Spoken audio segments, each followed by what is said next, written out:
Welcome back to espresso. और आज हम आपको बताएंगे साइंस एंड टेक में बहुत ही कुछ इंटरेस्टिंग, और इस हवाले से परसेवरेंस खलाई मशीन जो जदीद आलात से आरास्ता है मरीख पर उतरने की तैयारियों में है। इस खलाई मशीन ने 20 जुलाई 2020 में अपना सफर शुरू किया था। करोड़ों किलोमीटर का सफर तय करने के बाद मरीख के हवाले से खलाई तारीख की भारी तरीन मशीन परसेवरेंस क्या आज मरीख पर उतर पाएगी, इस हवाले से दुनिया भर की नजरें इस पर थी। बहुत सारे लोग हैं इस वक्त जो YouTube के ऊपर नासा के ऑफिशियल YouTube पे इस मनाजिर को देख रहे हैं और मुंतजिर हैं कि अच्छी खबर आए। हमारी भी दुआ है कि अच्छी खबर आए। अच्छी खबर इन सेंस बहुत बड़ी इन्वेस्टमेंट, बहुत बड़ा वक्त इस सारे अमल के अंदर लगा है। तो और लगता ये है कि अगर ये हो जाता है तो इससे एक नई तारीख रकम होगी। खैर, ये सारी बातें बताने के लिए इस पे वकार अहमद मलिक साहब हमारे साथ मौजूद हैं। 2 दिन पहले आपने साइंस एंड टेक में देखा था, इन्होंने बताया था मशीन अपने हदफ की तरफ बढ़ रही है। आज की क्या अपडेट्स है और इससे क्या तब्दीली आएगी, वकार साहब से पूछते हैं। Thank you very much for being here. सुबह खैर। आपकी सुबह तो बड़ी इंटरेस्टिंग होगी, रात को सो लिया था आपने क्योंकि बड़े एक्साइटेड हो गए आप। एग्जैक्टली, इसमें पूरी दुनिया एक्साइटेड है। और आपको बताऊं कि एम्पायर स्टेट बिल्डिंग जो है वो रेड है। अच्छा। और उसको भी से रेड कर दिया गया है बिकॉज़ वो रेड प्लैनेट है, तो उसकी वजह से। और पूरी दुनिया जो है, और स्पेशली वो जो थाउजेंड्स ऑफ साइंटिस्ट हैं, वो इस वक्त आप उनकी नर्व्स का आप मतलब हम तसव्वुर नहीं कर सकते, क्योंकि सबसे चैलेंजिंग जो लैंडिंग है वो ये है परसेवरेंस की। और परसेवरेंस जो है इसकी आप देखिए कि वो 5-6 स्टेप्स होते हैं। लॉन्चिंग होती है, फिर अप्रोच होती है, क्रू होता है, फिर अप्रोच होती है, फिर एंट्री है, फिर डिसेंट है, फिर उसके बाद ये 20 जुलाई को इसने आज से तकरीबन 7 माह पहले इसकी लॉन्चिंग थी। और क्रू जो था, यानी इसकी जो टोटल सफर था वो 80,000 किलोमीटर पर आवर की स्पीड से इसने सफर किया। और 80,000 किलोमीटर यानी नाज़रीन को विजुलाइज करवाने के लिए ये 50 टाइम्स फास्टर देन बुलेट है। यानी जो गोली होती है उससे 50 टाइम्स फास्ट था ये जो स्पेस क्राफ्ट था। और ये 80,000 किलोमीटर पर आवर की स्पीड से इसने अप्रोच किया है। और इस वक्त जो है मेरे पास जो, यानी आप नासा की वेबसाइट पे ये सब कुछ लाइव देख सकते हैं। तो इस वक्त जो है ये तकरीबन 46 करोड़ किलोमीटर का सफर कर चुकी है। अच्छा। सिर्फ 40 करोड़ जी। और इसका 16 घंटे रह गए हैं इसकी अप्रोच में। और तकरीबन इसका जो बकिया सफर है वो 12 लाख किलोमीटर। अच्छा, ये बताइए कि जो टाइम कैलकुलेट किया गया था जब साइंटिस्ट ने इसको लॉन्च किया था, ये उस टाइम के बिल्कुल एन मुताबिक ही गई है? ये एक सेकंड सिर्फ ये प्रॉब्लम है कि जब इसने एंट्री करनी है तो इसने एंट्री के बाद तकरीबन उस वक्त इसकी स्पीड होगी तकरीबन 20,000 किलोमीटर पर आवर। जब उसमें एटमॉस्फेयर में दाखिल होगी तो उस वक्त उसकी जो शील्ड है उसको थाउजेंड्स ऑफ डिग्री सेंटीग्रेड का टेम्परेचर एक तो वो करना है।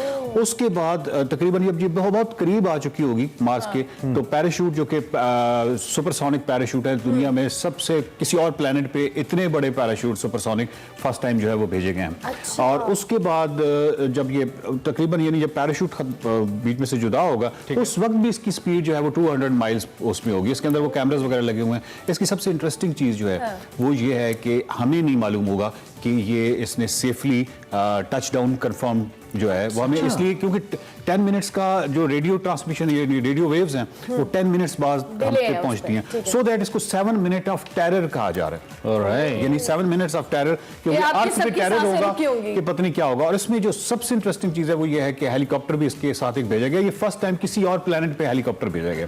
और वो जो हेलीकॉप्टर है वो आप इमेजिन कीजिए कि वहां की जो एनवायरमेंट है वो इतनी थिन है, जितनी हमारी 30 किलोमीटर ऊपर एनवायरमेंट थिन है, इतनी थिन है।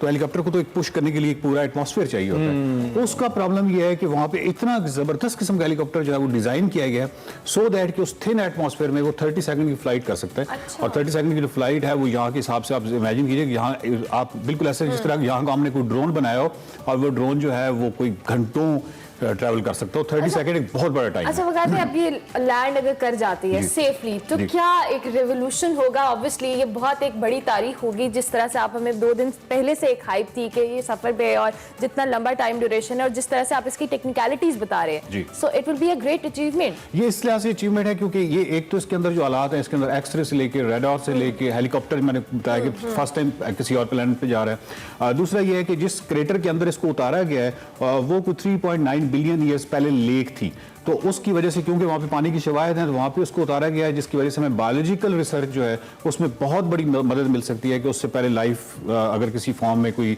रही है या आगे उसके क्या इम्कानात हैं, तो वो तमाम चीज़ें एक इस लिहाज से। और फिर सबसे मोस्ट हैवीएस्ट ऑब्जेक्ट है जो कि हम उतारने जा रहे हैं उस पर मार्स के ऊपर, और इस इस चीज़ को ज़हन में रहे कि जो लैंडिंग जो है अभी तक 50% सक्सेस रेशियो है नासा का।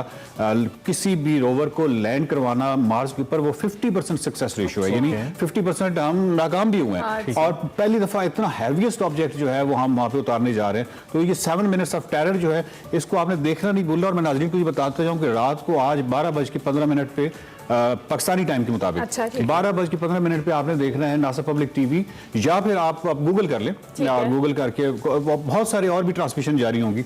12:15 पे कमेंट्री स्टार्ट होगी नासा की। और तकरीबन 1:48 पे जो है वो 7 मिनट्स ऑफ टेरर स्टार्ट होगा। और 1:56 पे हमें पता चलेगा कि टच डाउन कन्फर्म्ड, यानी एक लफ्ज है टच डाउन कन्फर्म जिसके पीछे बिलियंस ऑफ डॉलर हैं और हजारों साइंटिस्ट हैं और सिर्फ ये 2 लफ्ज सुनने के लिए वहां बैठे होंगे। तो आई होप कि टच डाउन कंफर्म जरूर हो जाएगा इंशाल्लाह and we will celebrate it here as well. मुझे एक्साइटमेंट है, मुझे लग रहा है कि अल्लाह करे ऐसा हो जाए और नई जो हमारे सामने रिसर्च और तहकीक सामने आए। It's amazing to know such thank you so much Waqar भाई, बहुत शुक्रिया। आप जब भी आते हैं कुछ ऐसा इंटरेस्ट डेवलप करके मैं तो मार्स पे चला ही गया था, मुझे लगा कि जोन में चले गए। लेकिन इस हवाले से 12:15 पर आपने ये ट्रांसमिशन देखनी है, इसे वकार अहमद मलिक ने आपको बताया है। अभी हमें एक ब्रेक लेनी है, ब्रेक लेनी है। उसके बाद हाजिर होंगे। एक्सप्रेसो में बहुत कुछ है, स्टे ट्यून्ड टू एक्सप्रेसो।